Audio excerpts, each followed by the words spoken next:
Saya berikan kesempatan kepada pasangan calon bupati dan wakil bupati nomor urut 2 untuk memberikan pertanyaan kepada pasangan calon bupati dan wakil bupati nomor urut 1. Waktu Anda 2 menit. Baik, terima kasih. Yang saya hormati Pak Maksi dan Pak Ronald, paslon nomor 1. Pertanyaan kami adalah berkaitan dengan kebutuhan generasi muda yang masuk dalam kategori milenial dan Gen Z. Kita tahu milenial dan Gen Z ini cenderung senang dengan pengembangan passion mereka pada teknologi informasi, komunikasi maupun hiburan.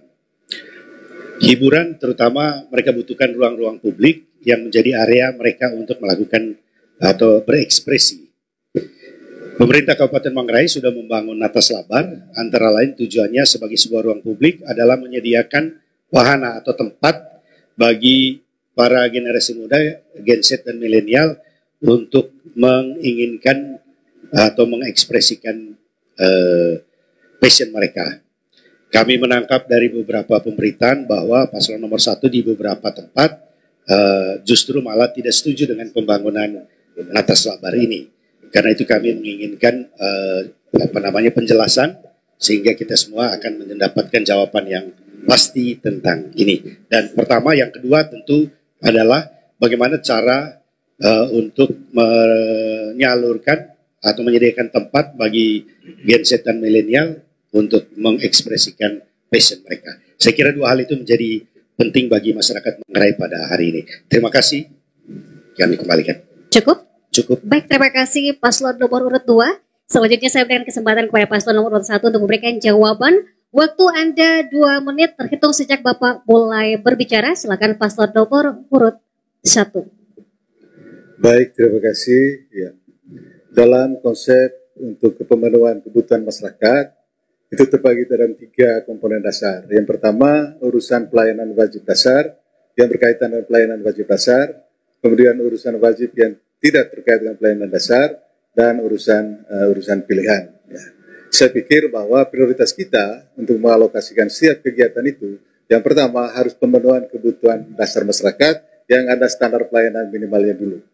Kalau itu sudah terpenuhi, ya, baru kita berangkat ke urusan pelayanan wajib dasar yang tidak terkait dengan pelayanan dasar maupun urusan pilihan. Ya. Tetapi, ya, untuk pembangunan generasi muda dan Gen Z, kalau menurut pemikiran kami, tidak harus membangun Natas Labar. Kita lebih menghendaki bahwa pengembangan ekonomi kreatif inilah diarahkan kepada milenial dan Gen Z dengan memanfaatkan teknologi yang ada sekarang ini, sehingga betul-betul bisa berdampak pada peningkatan pendapatan masyarakat. Karena kita sekarang ini terkendala bahwa pertumbuhan ekonomi kita itu masih 3,79%, kemudian tingkat pendapatan kita juga, PDB per kapita kita juga masih 9,9 juta per tahun.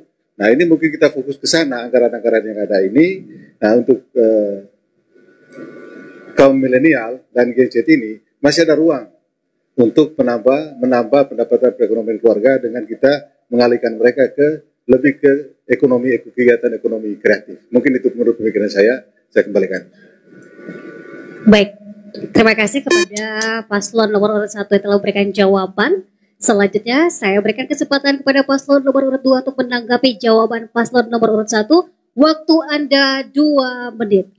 Baik, terima kasih. Saya kira kita sepakat dan pada posisi yang sama bahwa yang perlu diprioritaskan itu adalah pengembangan kualitas skills dari masing-masing atau dari berbagai kelompok masyarakat. Tidak harus pada wahana, tetapi kita juga tahu bahwa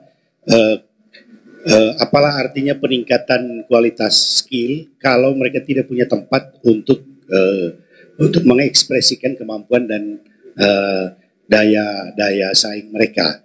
Pada titik itulah kami memutuskan untuk membangun Natas Labar, antara lain juga sebagai ikon kota ini. Itu yang pertama. Lalu yang kedua, kalau berkaitan dengan urusan pilihan dan urusan wajib, saya kira saya sepakat karena memang itu aturannya. Tetapi kita juga perlu tahu bahwa kebutuhan masyarakat tidak mengenal urusan wajib dan pilihan. Dua-duanya penting, wajib dan pilihan itu penting.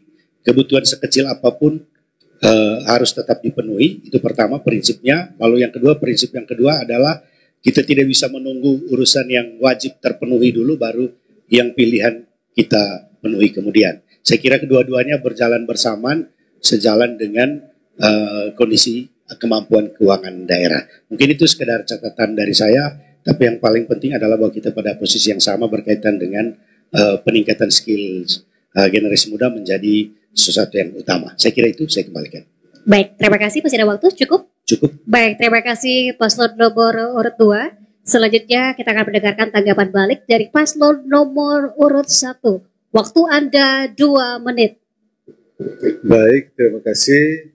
Saya berpikir kalau soal urusan wajib dan pilihan itu menjadi faktor utama dalam penentuan arah kebijakan pengalokasian anggaran kita. Nah, kemudian yang mungkin saya tidak sependapat bahwa kita menjadikan lapangan Bataroa ini sebagai tempat untuk ekspresi anak-anak muda. Karena apa? Itu warisan sejarah budaya masyarakat Manggarai yang tidak bisa dirubah. Masih banyak tempat-tempat lain yang bisa kita manfaatkan untuk pengembangan anak-anak muda Gen Z ini. Tidak harus lapangan Bataroa kita rubah bentuknya menjadi taman, menjadi Lengatus Labar, sementara aset warisan budaya ini sudah kehilangan jejaknya nanti. Ya, ini yang mungkin yang kami pikirkan, sehingga kami tidak terlalu bersepakat untuk membangun lapangan Bataroa ini menjadi Lengatus Labar, karena dia akan menghapus jejak-jejak sejarah orang Manggarai. Ya, terima kasih, mungkin itu yang saya bisa sampaikan atau mau tambahkan, Dokter. Baik, terima kasih atas tanggapan dari paslon nomor urut 1.